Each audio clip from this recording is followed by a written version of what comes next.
where some trees were cut down.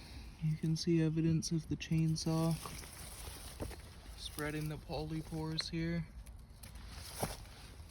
It's quite hard on the top and kind of soft at the bottom. You can see the pores are at the bottom there. We got some more over here on all the cuts. This one is sweating some piss. Some babies there. Some more other here where it's nice and moist. Still gets a little bit of light.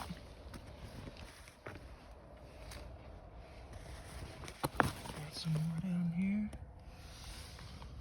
This is a nice and fresh one.